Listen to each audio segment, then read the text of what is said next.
안녕하세요. 화가 박시유입니다. 오늘은 이부강 선생님을 모셔왔습니다. 안녕하세요. 네, 안녕하세요.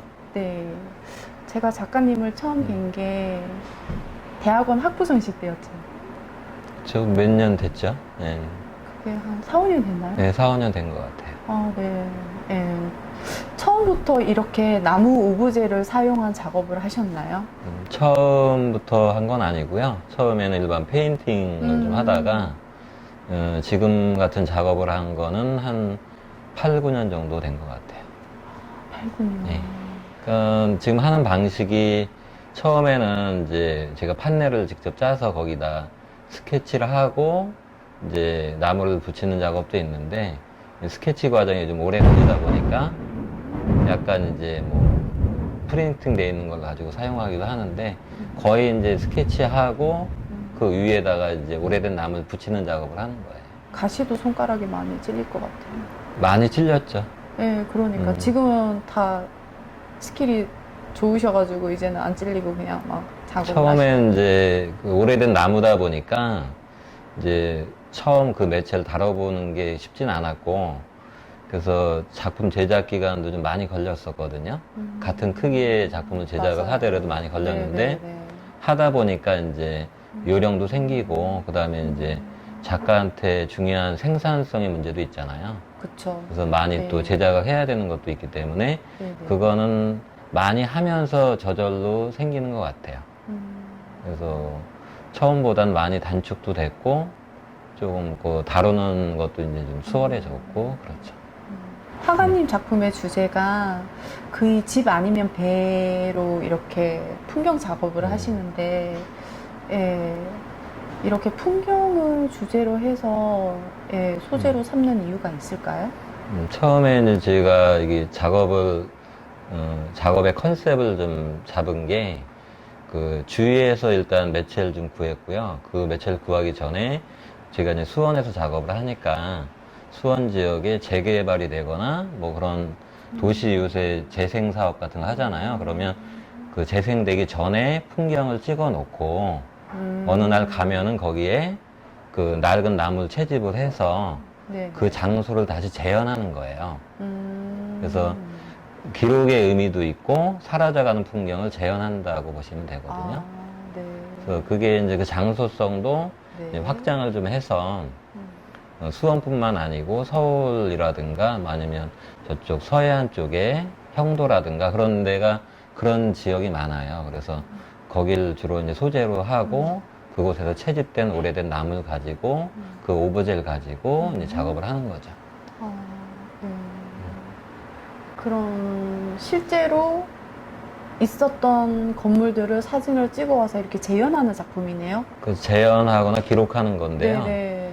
그게 이제 지금 제가 작업한 것 중에 대다수는 사라진 풍경이에요. 사라진 풍경이고 그쵸, 사라진 일부는 아직까지 남아있는 것도 있고요. 그래서 지금은 사라진 풍경만 하는 게 아니고 오래됐지만 그래도 가치 있다고 느껴지는 풍경들은 이제 그대로 작업을 하고 있고 지금 남아있는 풍경도 있는 거죠. 특히 그게 예를 들면 이제 뭐 정미소라든가 네네.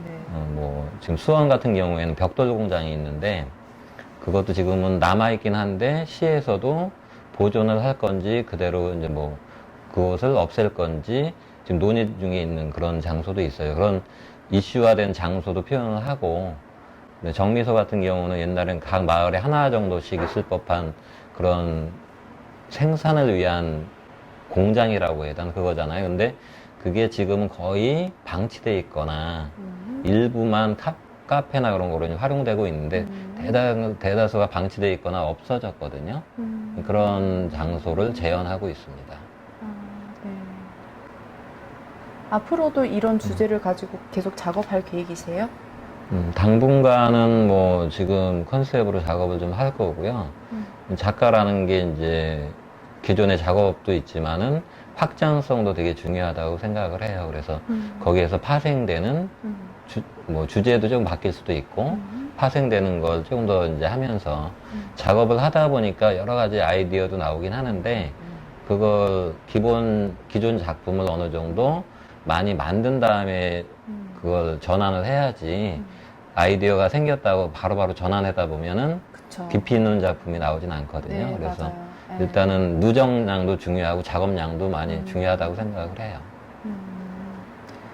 화가님 작품의 주 재료가 나무이잖아요. 네, 나무의 보존성이나 이런 뭐 특별한 기술적인 보존성이나 뭐 이런 노하우가 있으신가요? 그런 질문은 상당히 많이 받아요. 그렇죠. 많이 받는데 저도 이제 그것 때문에 고민을 좀 많이 했고 처음에 이제 그 나무에 제가 주로 이제 캔버스 사용하는 경우도 있지만 주로 이제 판넬을 제가 이제 짜가지고 거기 판넬 위에다가 이제 작업을 하거든요. 그래서 거기에 붙이는 경우에 목공용 접착제를 사용을 하는데 그런 재료에 있어서는 최고급을 좀 사용을 해요. 제일 좋은 질의 맞아요. 걸 사용을 하고 그 다음에 이제 나무가 제가 사용하는 나무가 일부는 페인팅 되어 있는 것도 있고 그냥 일반 나무 갈색의 그 색을 띠는 나무도 있는데 이게 변할 만큼 변해 있기 때문에 사실은 그냥 실내에서만 방치돼 있어도 네. 그 이후에 변하지는 않아요 거의.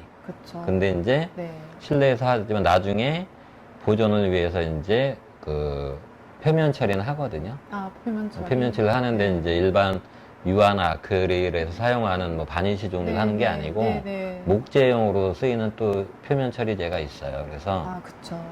네. 어찌됐든 작품은 맞아요. 아무리 보존을 잘 한다고 해도 어느 정도 지나면 조금씩 변할 수밖에 없어요, 사실은. 네, 맞아요. 그 변하는 것도 작품의 일부라고 보는 거거든요. 근데 그렇다고 너무 쉽게 변하면 안 되니까 제가 뭐 10년 전에 해놨던 것도 지금 이제 보면은 저게 제일 처음에 그 초창기 작업인데 거의 변하지 않고 그대로 보존이 되거든요. 그래서 그러네요. 예, 거의 보존이 돼 있어서 네. 그런 걱정은 뭐 안 하셔도 될 아. 거예요. 예.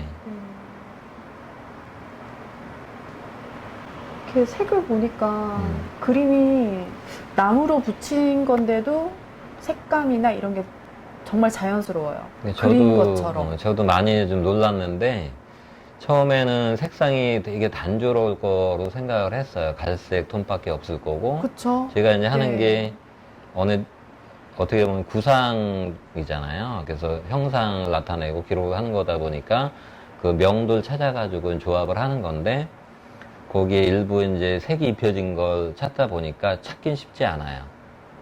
그게 어떻게 보면 색이 입혀진 거는 뭐 신만이들이 얘기하는 신봤다 정도 수준인데 그 정도의 이제 조금 채색되어 있는 거하고 같이 조합을 하다 보니까 생각보다 색감이나 그런 톤도 풍부하게 좀 표현이 되더라고요.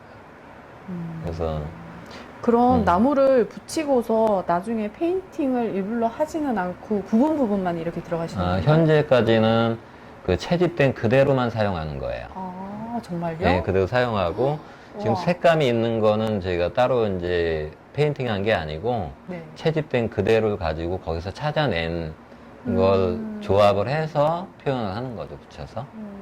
보통은 이제 멀리서 보면 네.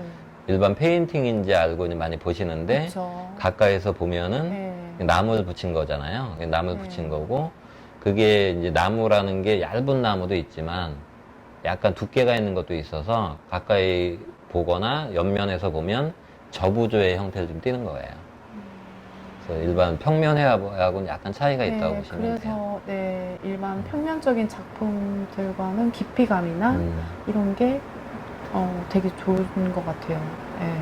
그리고 다른 하고 싶으신 말씀 있으세요? 화가들이 겪고 있는 게 다 아시다시피 이게 쉽지는 않잖아요. 그래서 그쵸.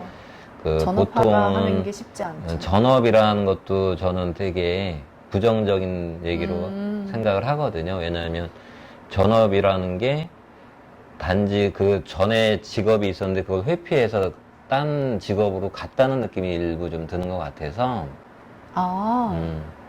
저는 다른 걸로 이해를 하고 그래서 있었는데 저는 제가 느끼기에 전업화가는 어떤 걸 보고 전업화가라 그러냐면 그러니까 그 화가님의 시간을 24시간의 시간을 작업하는 데만 사용하시는 분을 전업화가라고 하는 거 아닌가요? 근데 이제 그렇게 되는데 전업이라고 꼭 붙이는 개념이 네. 그러면 변호사를 하는 경우도 전업 변호사라고 앞에 전업을 붙여야 되는 건데 전업주부라는 개념도 좀 그렇잖아요. 그래서 그 그쵸. 느낌이 전 좋게 느껴지진 않아요. 그래서 그렇겠네요. 네, 그런 게 있어서 네. 보통 영어로 하면 뭐 날카롭습니다. 풀타임 아티스트 뭐 그런 식으로 네. 하잖아요. 네. 근데 그런 쪽에서 약간 거부감을 좀 가지고 있고 그래서 하여튼 얘기가 딴 데로 샜는데 괜찮습니다. 그 작업으로만 썼다가 해가지고 와서, 이제 삶을 어떻게 보면 영위한다는 것 자체가 그렇게 쉽진 않아요. 맞아요. 일반 뭐 직장인들하고 달리 그 어려운 점이 있는데 그게 전보다는 좀 좋아졌다고는 하지만 아직까지도 사회적인 뭐 지금은 지방자치제다 보니까 각 지역마다도 좀 예술인 지원 프로그램이라는 게 약간 차이도 있고 근데 아직까지는 좀 이렇게 예술인들이 그걸 충족하고 만족할 수 있는 그런 게 좀 부족한 것 같아서 그게 맞아요. 좀 가장 네. 좀 어려움에 그런 네. 게 좀 부딪히는 것 같아요. 우리나라가 아직까지는 많이 보완되고 있기는 하지만 예술가를 위한 시스템이나 이런 게 많이 취약한 거는 그렇죠. 사실인 것 같아요. 네.